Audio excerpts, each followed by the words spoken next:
Welcome back to the Wisdom Advantage podcast. I'm Anna Morgan, and this is our Fun Facts Companion episode, where we take the topic from this week's main lesson and dig up the surprising, strange, and genuinely fascinating stories hiding behind it. I'm Tom Morgan, and I'll be honest, Anna usually finds something that makes me stop and say, I had no idea. Dad, today is a big one. We're kicking off the whole course. Episode 1A was all about why you're not too old, why now is the right time, and how to think about building an online business with AI. And it turns out the history behind all of that is packed with surprises. Did you know the most successful startup founders aren't in their 20s, and there's actual data to prove it? Well, I suspected that, but I want to see the numbers. Oh, we've got numbers. And we've also got a 96-year-old YouTuber, a Japanese soldier who kept fighting for decades after the war ended, and a Harvard study that might just reframe everything you think you know about age and success. A 96-year-old YouTuber. A 96-year-old YouTuber. Let's go! This week on the main episode, we talked about why experience is your biggest advantage and why AI makes right now the perfect moment to start. And today we're going to find out just how deep that idea actually goes. Good. I like when the facts back up what we're teaching. And I think that's what people need, honestly, because a lot of listeners are sitting there thinking, okay, sure, that sounds nice. My age is an advantage. My experience matters. But is that just encouragement, or is that real?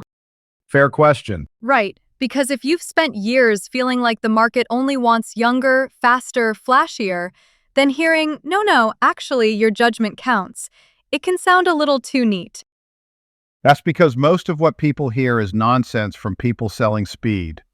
Business isn't won by who talks fastest. It's usually won by who understands the customer, solves the problem, and sticks with it long enough to matter. Which is basically the thesis of this whole course.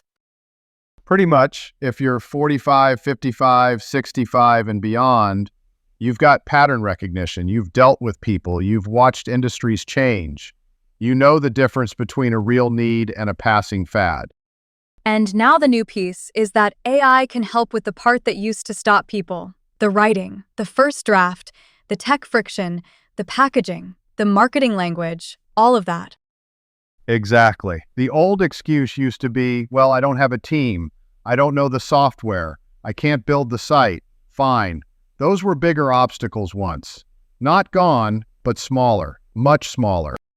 So the real point of today is simple. Age is not the problem people think it is. Sometimes it's the asset. And if the facts are as good as I think they are, by the end of this episode, people are going to stop apologizing for how much life they've lived. That would be a useful improvement. Okay, fact number 1. We mentioned in the main episode that the average age of a successful startup founder is 45. But I want to go deeper on that because the study behind that number is stunning.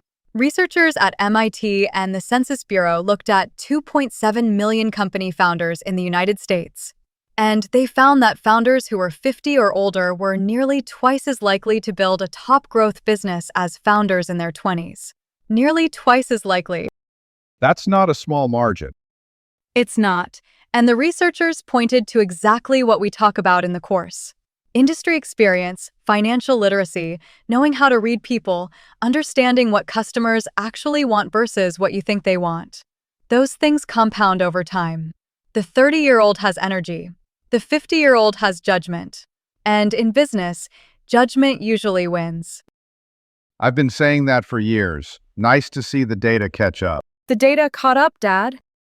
And that's the part I like. Not sentiment, evidence. If you've spent decades learning an industry, handling money, dealing with clients, managing disappointment, spotting bad offers, that's not baggage, that's equipment. I love that. That's not baggage, that's equipment. Well, don't get too excited. I may use it again. Fine, I'm writing it down. Fact number 2. In Japan, there's a woman named Hamako Mori, and she became the world's oldest gaming YouTuber at 90 years old. She started her channel in 2014, and by the time she was in her mid-90s, she had over 1 million subscribers. She played everything: Grand Theft Auto, horror games, action games. She passed away in 2024 at 96, still uploading. She was playing Grand Theft Auto at 90. With great enthusiasm, apparently. And she said in interviews that she started because she was curious, not because she thought it would lead anywhere. She had been playing video games since the 1980s, and she just thought, why not share this? She figured out the technology. She figured out YouTube.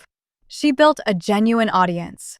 At 90 years old, So if someone tells you they're too old to learn new technology, what do you say? you tell them about Hamako Mori. You tell them about Hamako Mori. That's it. Conversation over. And I really do think that one matters because she didn't start with some giant master plan. She started with curiosity. That's such a relief, honestly. You do not have to become a different species of person. You don't have to wake up one day as some slick tech founder. You just have to be willing to learn the next thing. Curiosity beats vanity. People get in trouble when they think learning makes them look foolish. Nonsense. Refusing to learn is what makes you obsolete. Oof, that's the line. Well, it's true. Hamako Mori didn't sit around saying, "This isn't for people my age." She used the tools. She shared what she enjoyed. Audience showed up. So between the MIT and Census Bureau data and Hamako Mori, the message is pretty clear. Success is not reserved for the youngest person in the room. It belongs to the person who brings experience and stays teachable. Now you're talking. Okay, fact number 3, and this one is the one I want everyone to really sit with. In 1945, when World War II ended, a Japanese soldier named Hiro Onoda was stationed in the jungles of the Philippines. And he kept fighting. For 29 years. He hid in the jungle, carried out guerrilla missions, survived on his own, because nobody had formally told him the war was over.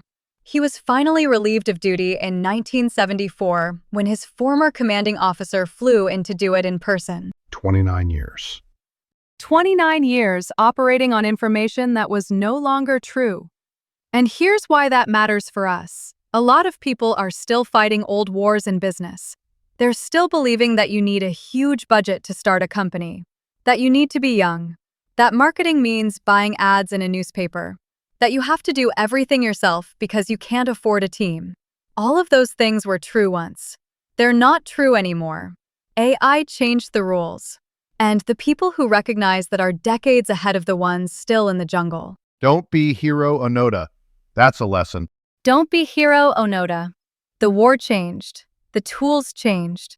The only question is whether you're going to update your thinking.